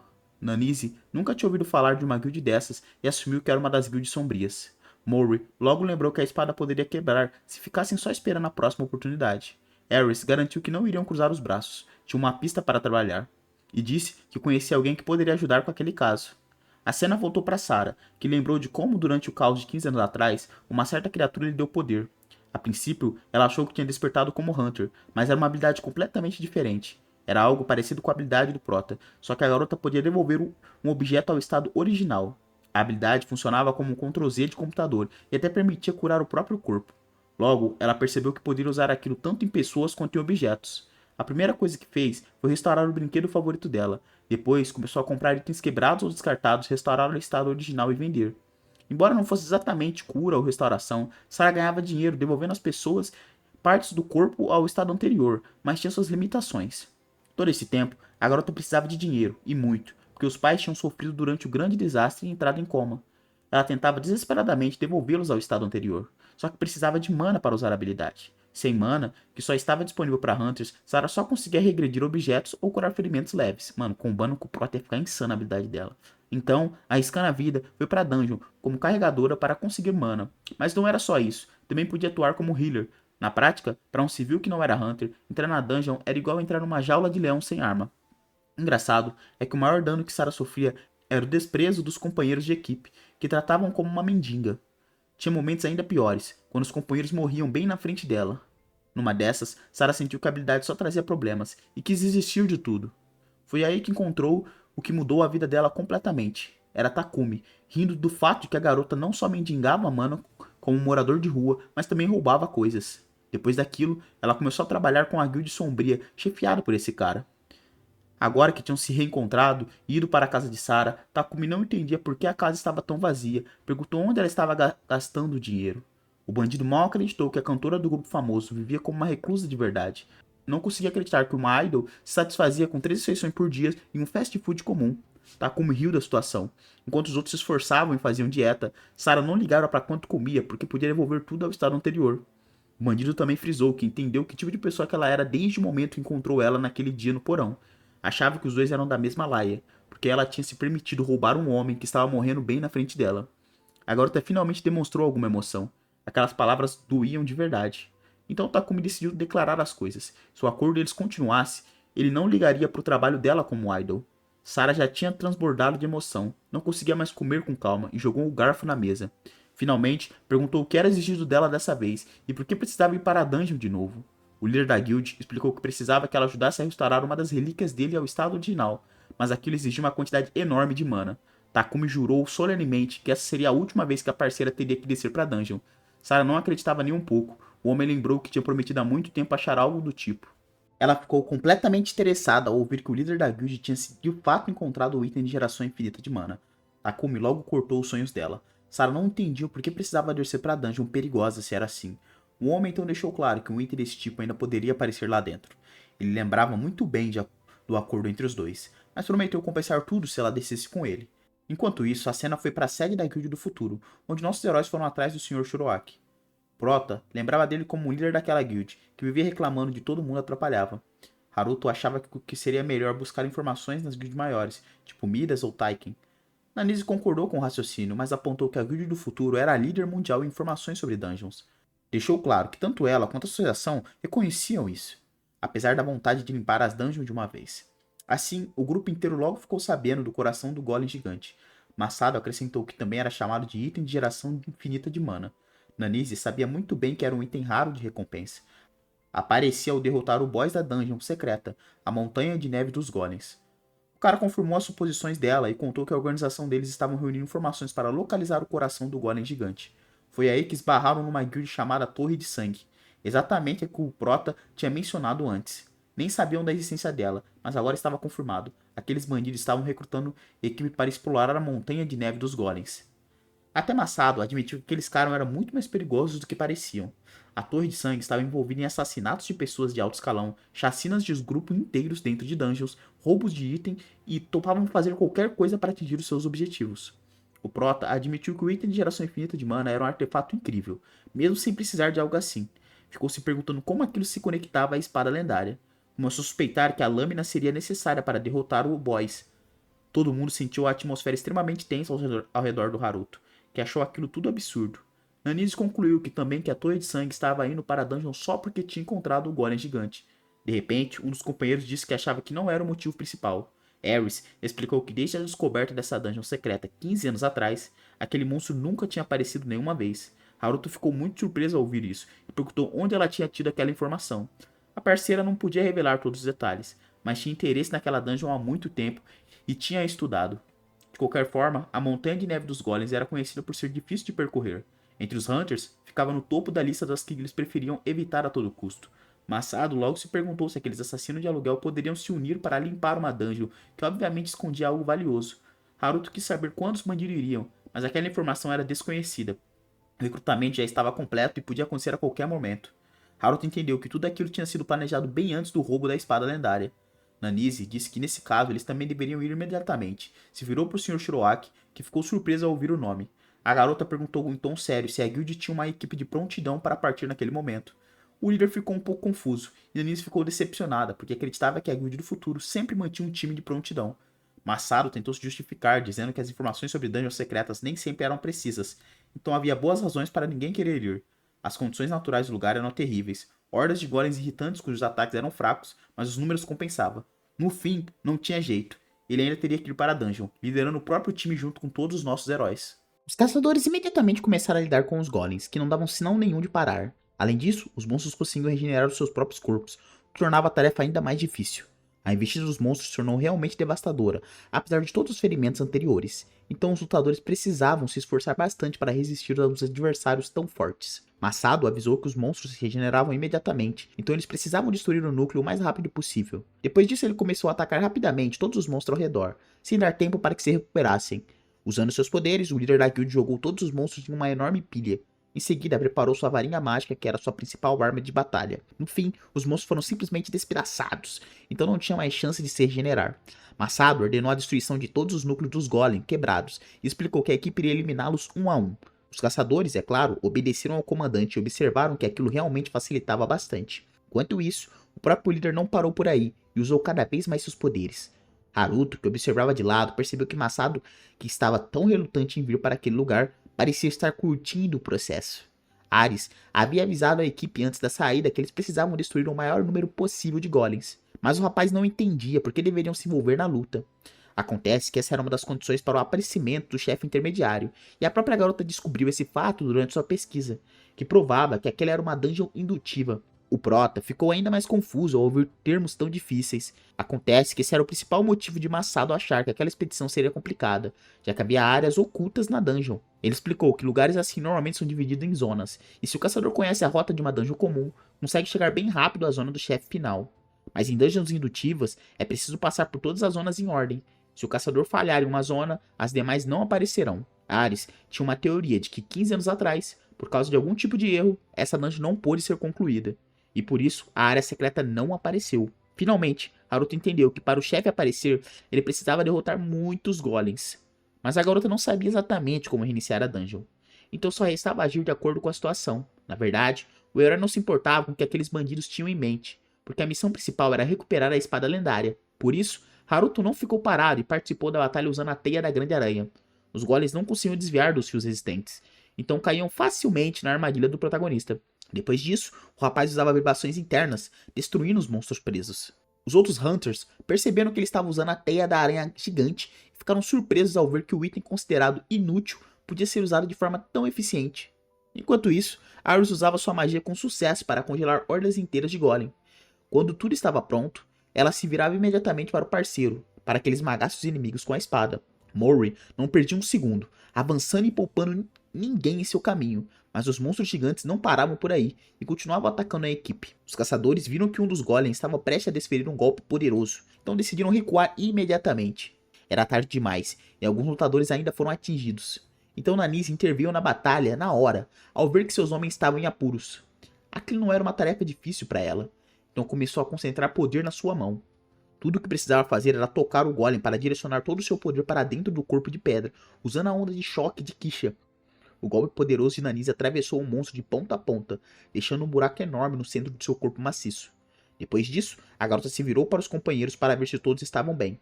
Nesse momento, ela percebeu um rapaz agindo de forma bastante suspeita, o que chamou sua atenção. Nanise o parou imediatamente. Percebendo que a sua intuição não havia falhado, descobriu-se que era Satoru, que apesar dos ferimentos recentes, também havia ido naquela missão. O jovem ficou indignado por a irmã ter algo contra sua presença, porque ele tinha ido ali como membro oficial do grupo de Haruto Senpai. A garota ficou confusa ao ouvir aquilo, e o irmão tentou desesperadamente provar que era verdade. Acontece que Satoru fez um escândalo no hospital, quando viu que seus amigos iriam para a dungeon sem ele. O próprio Haruto não esperava uma reação daquelas, então apenas observou em silêncio aquela cena engraçada.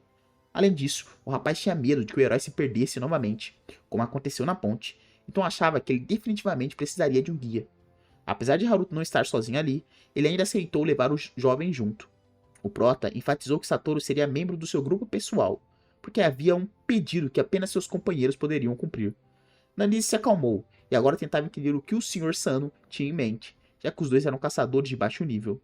O irmão dela pulou imediatamente em cima da garota, porque não podia permitir que alguém risse de Haruto Senpai. O jovem enfatizou que viu com os próprios olhos aquele homem cortar Kisha ao meio. Ao ouvir suas palavras, a irmã se virou imediatamente para encontrar Haruto, que lutava bravamente contra os golems. Ela finalmente admitiu que aquele rapaz parecia ter crescido muito desde a primeira vez que se conheceram. Além disso, Nanice tinha certeza de que o herói havia usado a onda de choque de Kisha contra os inimigos, então era óbvio que Satoru não estava mentindo. Acontece que Sara e Takumi estavam na dungeon havia bastante tempo, observando as abelhas trabalhando diligentemente pelo bem da colmeia. Uma batalha feroz acontecia ao redor, e por toda parte havia o som do metal se chocando, gritos de guerreiros e explosões mágicas, transformando o terreno nevado em puro caos. Os bandidos, por sua vez, planejavam se disfarçar como membros da equipe usando ocultação e colher as recompensas. Mas mesmo usando essa habilidade, havia caçadores de alto nível entre os guerreiros, e eles podiam sentir que seriam descobertos. Lutadores fortes assim não temem nada, então quase não usam habilidades de detectação durante a batalha. Isso significa que os vilões não seriam tão fáceis de capturar, por causa de suas habilidades de alta furtividade e uso de armas escondidas. Takumi enfatizou que o principal era agir com habilidade, que era o grande lema da Torre do Sangue. Depois disso, o homem perguntou se sua parceira conseguia coletar mana. Ele explicou que aquele acumulador de mana era caro e podia armazenar centenas de monstros pequenos destruídos. Takumi também disse que 10 acumuladores daquele tipo poderiam reabrir a fenda na Dungeon Arco-Íris. Mas, para devolver a espada lendária ao estado original, provavelmente seriam necessários o dobro.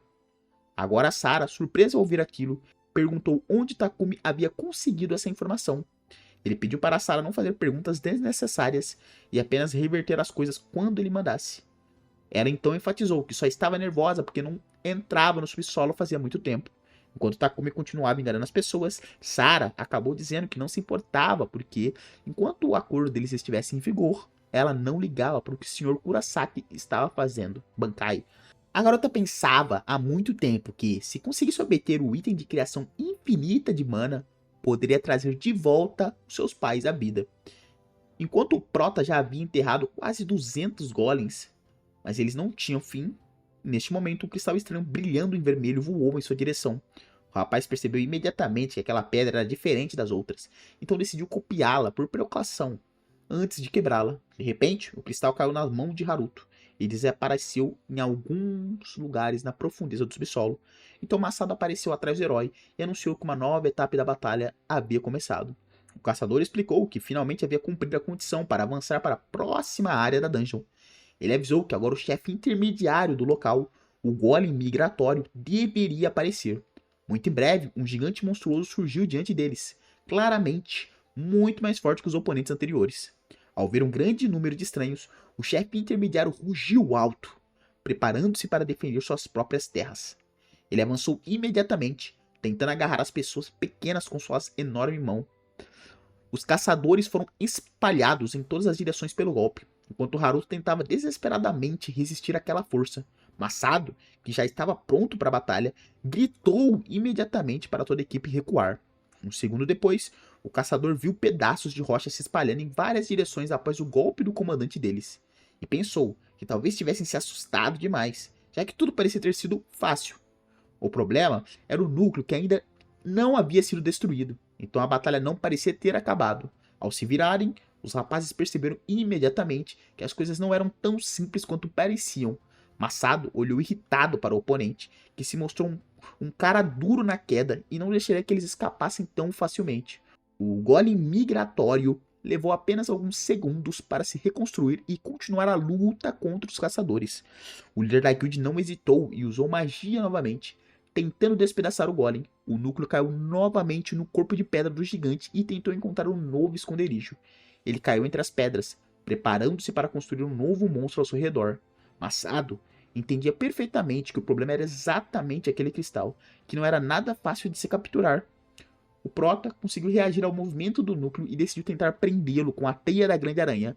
Ele reagiu no último instante e os fios resistentes envolveram imediatamente o artefato pulsante.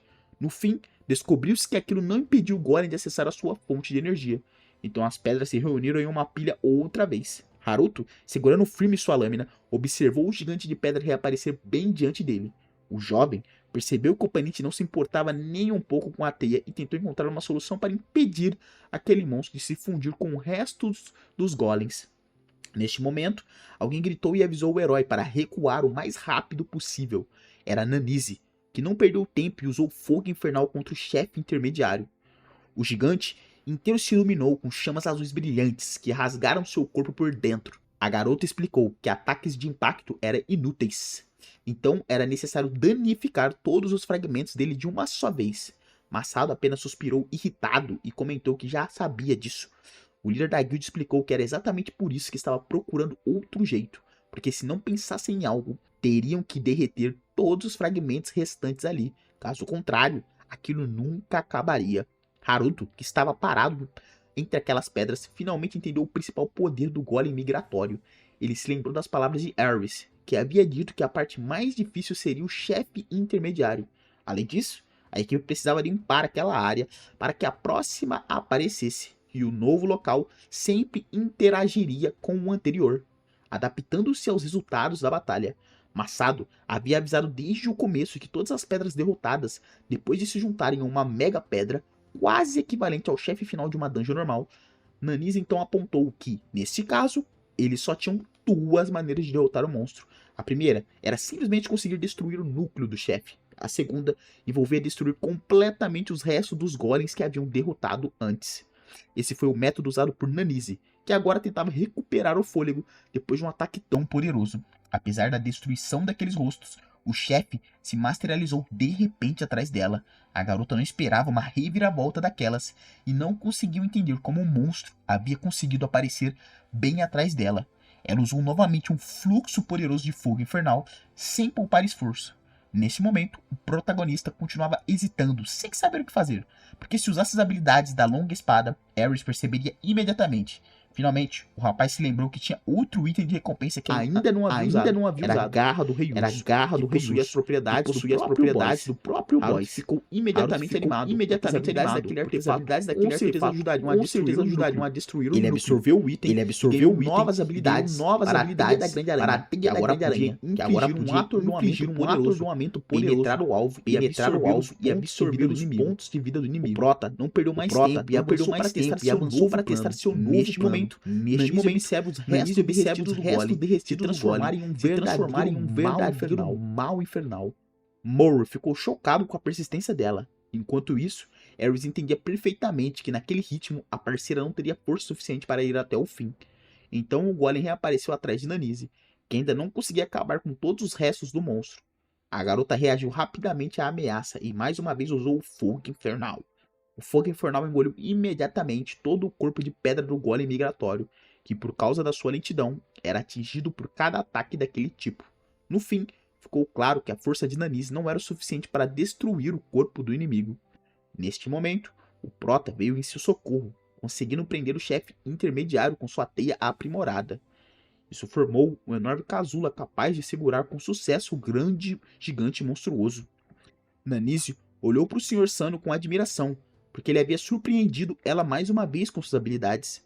Massado, por sua vez, ficou chocado com aquela reviravolta, já que não fazia ideia de que a teia da grande aranha era capaz de algo assim. Então o prota se virou para ele e pediu que atacasse o inimigo novamente, mesmo que os ataques anteriores tivessem sido inúteis. O rapaz explicou que iria capturar o núcleo e pediu ao chefe Shirozaki que agisse o mais rápido possível. Massado cerrou os dentes de irritação, porque era difícil para ele obedecer a um moleque qualquer. No fim se conformou e decidiu confiar em Haruto dessa vez, porque seria um pecado recusar um comandante daqueles. Obedecendo ao prota, o líder da guilda desferiu um golpe poderoso ao golem, rasgando toda a teia. O núcleo voou imediatamente para fora do corpo de pedra e estava prestes a encontrar um novo abrigo. Haruto não perdeu tempo e usou imediatamente a teia da grande aranha para tentar capturar o núcleo. Dessa vez, o herói liberou mais fios para garantir que conseguiria segurar o cristal mágico. Eles envolveram o núcleo preso por todos os lados, impedindo que ele se movesse mais. Agora o prota entendeu que o certo não era permitir que ele entrasse em contato com os restos dos golems. Massado ficou chocado ao ver aquele truque, porque nunca imaginou que um item de recompensa considerado inútil pudesse fazer algo assim. Nanise também não conseguia acreditar que aquilo era possível, mesmo que o rapaz tivesse ficado mais forte recentemente. Então ela se lembrou dos acontecimentos na Dungeon da Grande Aranha, onde apenas o herói e seu companheiro sobreviveram. Depois, lembrou do momento que Haruto implorou desesperadamente para que ela o levasse junto na limpeza da ponte arco-íris. A garota não conseguia esquecer a batalha contra Kisha, que definitivamente não havia sido uma tarefa fácil. No fim, Nanise percebeu que Haruto sempre esteve presente nos momentos mais difíceis e decisivos. Enquanto isso, Harry já havia notado que o protagonista usou a garra do Rei Urso e comentou que aquilo combinava muito com o estilo do jovem. Por sua vez, os caçadores comuns admiravam o trabalho do companheiro e pensavam que deveriam ter matado a grande aranha muito antes, já que sua teia era tão útil. Nesse momento, o casulo ao redor do núcleo já havia alcançado proporções enormes e não parecia disposto a soltar o cristal. Takumi não conseguia acreditar no que via ao observar do que o protagonista era capaz. Sarah tentou imediatamente descobrir o que estava acontecendo, porque não entendia como aquele rapaz havia selado o núcleo da teia. Colocando uma máscara, o bandido anunciou que a coleta de mana estava cancelada, então começariam a operação imediatamente. Depois disso, ordenou que seus homens tomassem suas posições. A garota ainda não conseguia entender o que havia acontecido e começou a temer que a situação fosse tão séria que o líder da guilda iria intervir pessoalmente. Por fim, o homem explicou que obter a chave do núcleo seria um pouco mais difícil por causa daquele cara estranho. No fim, Sarah ficou sozinha entre as baterias com mana roubada dos monstros. Acontece que Satoru estava observando tudo aquilo o tempo inteiro, escondido atrás de uma rocha próxima. O rapaz não tinha certeza do que fazer em seguida, porque o homem que parecia ser o líder havia ido para algum lugar. Então decidiu reportar aquilo ao Haruto Senpai. Acontece que antes da saída, o Prota deu ao parceiro um item que permitiu usar um nível bem alto de camuflagem. O jovem não tinha certeza se podia aceitar um item tão caro, mas Haruto enfatizou que era exatamente por isso que ele teria que realizar um trabalho muito importante. O herói explicou que Satoru teria um papel essencial nessa missão, já que precisava ficar de olho na Torre de Sangue. Ele pediu ao parceiro que informasse como os inimigos encontrariam a dungeon oculta, para que pudesse roubar o plano deles e usá-lo a seu favor. O jovem não estava com medo nenhum, porque entendia perfeitamente que sua irmã, Mestre Shirotaki, e acima de tudo, Haruto Senpai, estavam do outro lado. Enquanto isso, Nanise e Masato convenceram o Prota a lidar com o chefe por conta própria, porque ele mesmo havia capturado o núcleo e definitivamente merecia a recompensa. O rapaz decidiu não esperar mais, já que todos concordaram, mas ainda não estava acostumado a ser tratado como alguém que não era um lixo. Além disso, ele já havia copiado o núcleo, então podia destruir o cristal com tranquilidade. Depois que a pedra mágica se despedaçou em vários fragmentos, o sistema anunciou que o golem migratório havia sido derrotado. O Prota começou a receber uma quantidade considerável de notificações, dizendo que seu nível havia subido por destruir o núcleo do golem migratório. Ele recebeu uma recompensa na forma da chave do coração selado, capaz de abrir uma porta oculta. Esse item levaria a equipe até o lugar onde o coração do golem gigante estava selado. Então o Prota contou a todos os companheiros que havia recebido a chave da área oculta. Mori não conseguia acreditar no que via e perguntou como era a sensação de estar um passo mais perto de resolver o mistério. Haruto ficou um pouco nervoso ao ver todos discutindo seu sucesso com tanto entusiasmo. Enquanto ninguém olhava, ativou a interface do sistema e janelas, brilhantes com seus atributos atualizados, apareceram diante de seus olhos, mostrando um aumento significativo de força. O jovem não conseguia conter a alegria ao ver aquele crescimento nas características, porque com o bônus da espada já havia alcançado o nível 285. Masato observava o Prota sem entender nada enquanto ele pulava de alegria, porque estava quase chegando ao nível 300, o que permitiria que subisse de nível por conta própria. Ele não entendia por que o jovem estava tão feliz por derrotar o chefe intermediário, até Nanise apontar que aquele monstro na verdade fez os dois suarem. O chefe Shirokaki ainda insistiu que nem sequer havia suado lutando contra o golem. Nesse momento, algum objeto desconhecido caiu de repente atrás dos heróis. Mori e Aris precisaram se esforçar para não serem atingidos pela pilha de pedras voando em sua direção. Eram enormes colunas negras que surgiram por toda a dungeon, enquanto os caçadores olhavam ao redor confusos. Depois disso, o obelisco misterioso se iluminaram com uma luz vermelha assustadora, e a equipe finalmente percebeu que eram minas para monstros grandes. Masato gritou para todos se esconderem atrás de sua barreira, porque aquelas bombas eram perigosas demais. Nem todos os caçadores conseguiram chegar até o chefe Shirozaki a tempo, então foram pegos pela poderosa explosão. Todos acabaram bem no epicentro da explosão, que foi limitada pelas minas dos obeliscos negros. O poder aterrorizante daquele golpe não deixou chance para a maioria dos presentes, e depois que a poeira baixou, ficou claro que as perdas entre os aliados foram consideráveis. Takumi concordou com o poder da arma, era realmente impressionante, considerando seu custo. Agora ele entendia porque diziam que dinheiro podia fazer qualquer coisa, especialmente quando alguém esquecia completamente a própria consciência. Um homem capaz de alcançar seus objetivos desse jeito acreditava que era isso que significava agir com habilidade. Nesse momento, ele ouviu uma voz por perto e percebeu que alguém havia sobrevivido ao ataque.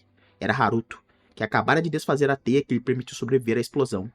O prota estava disposto a fazer qualquer coisa para recuperar a longa espada do dragão. Ele saltou sobre Takumi, que ainda não conseguia entender o que estava acontecendo. Uma dor aguda atravessou todo o corpo de Haruto. Naquele momento, ele sentiu um gosto metálico inconfundível na boca. O bandido entendeu que o prota podia ter sobrevivido à explosão com a ajuda da teia, mas aquela não era a única armadilha que ele havia preparado. A raiva tomou conta dele ao pensar que Haruto quase arruinou seu plano cuidadosamente construído.